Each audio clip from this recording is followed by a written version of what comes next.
ಸ್ನೇಹಿತರೆ, ನಮ್ಮ ಯೂಟ್ಯೂಬ್ ಚಾನಲ್ಗೆ ಸ್ವಾಗತ ಸುಸ್ವಾಗತ.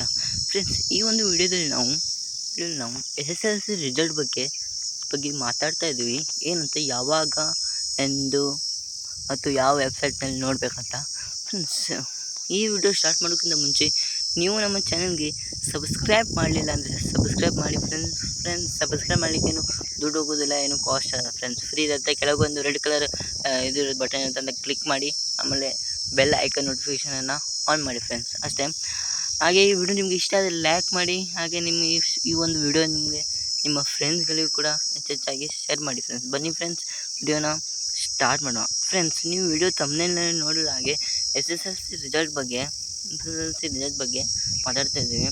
ಪಕ್ಕ ಫ್ರೆಂಡ್ಸ್, ಈ ಒಂದು ಮಾಹಿತಿ SSLC ರಿಸಲ್ಟು 8ನೇ ತಾರೀಕು ಶಿಕ್ಷಣ ಮಂತ್ರಿಯಾದ ಮಧು ಬಂಗಾರಪ್ಪನವರು 8ನೇ ತಾರೀಕು ಒಳಗೆ ಅಥವಾ 8ನೇ ತಾರೀಕಿನಂದು SSLC ರಿಸಲ್ಟ್ ಬಿಡುಗಡೆ ಮಾಡ್ತಾರೆ ಅಂತ ಹೇಳಿದ್ದಾರೆ ಫ್ರೆಂಡ್ಸು. ಹಾಗೆ SSLC ರಿಸಲ್ಟ್ 2023-24ನೇ ಸಾಲಿನ SSLC ಪರೀಕ್ಷೆ ಮಾರ್ಚ್ 25ರಿಂದ ಏಪ್ರಿಲ್ 6ರವರೆಗೆ ನಡೆದಿತ್ತು. ಆವಾಗ ಕಂಪ್ಲೀಟ್ ಆದಮೇಲೆ ವ್ಯಾಲ್ಯೂಯೇಷನ್ ಸ್ಟಾರ್ಟ್ ಆಗಿತ್ತು. ವ್ಯಾಲ್ಯೂಯೇಷನ್ನು ಏಪ್ರಿಲ್ 25ರ ತನಕ ನಡೆಯಿತು.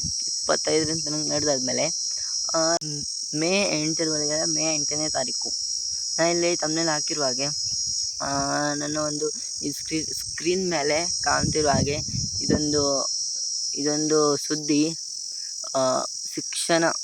ಶಿಕ್ಷಣ ಮಂಡಳಿಯಿಂದ ಹೊರಡಿಸಲಾಗಿದೆ. 8ರವರೆಗೆ ಪೇಪರಲ್ಲೆಲ್ಲ ಹಾಕಾಗಿದೆ ಫ್ರೆಂಡ್ಸ್. ಇದು ಒಂದು ಇದೊಂದು ನಿಜವಾದ ಮಾಹಿತಿ. ನೀವು ಪರೀಕ್ಷೆಗಿಂತ ಮುಂಚೆ, ಅಂದರೆ ರಿಸಲ್ಟ್ಗಿಂತ ಒಂದು ತಿಂಗಳಿಗೊಂದು ಮುಂಚೆ ಫೇಕ್ ನ್ಯೂಸು ಬಂತು, ರಿಸಲ್ಟ್ ಬಂತು ಹಂಗಾಯ್ತು ಫ್ರೆಂಡ್ಸ್, ಅದೆಲ್ಲ ಫೇಕು. ಅದನ್ನು ನಂಬಲಿಕ್ಕೆ ಹೋಗಬೇಡಿ ಫ್ರೆಂಡ್ಸ್. ಇದು ಇದೊಂದು ರಿಯಲ್ ಸುದ್ದಿ ಆಗಿರೋದ್ರಿಂದ ಫ್ರೆಂಡ್ಸು, ಮೇ 8ರವರೆಗೆ ರಿಸಲ್ಟ್ ಪಕ್ಕ ಫ್ರೆಂಡ್ಸು. ಅವರು ತಮ್ಮ KSEB ಆಫೀಷಿಯಲ್ ವೆಬ್ಸೈಟ್ನಲ್ಲಿ ಅಪ್ಲೋಡ್ ಮಾಡ್ತಾರೆ 11 ಗಂಟೆ ಸುಮಾರು, ಇಲ್ಲ 12 ಗಂಟೆ ಸುಮಾರು. ಅವಾಗ ನೀವು ನಿಮ್ಮ ರಿಜಿಸ್ಟರ್ ಹಾಕಿ ಅದನ್ನು ಚೆಕ್ ಮಾಡ್ಬೋದು. ಎಲ್ಲರಿಗೂ ಆಲ್ ದ ಬೆಸ್ಟ್.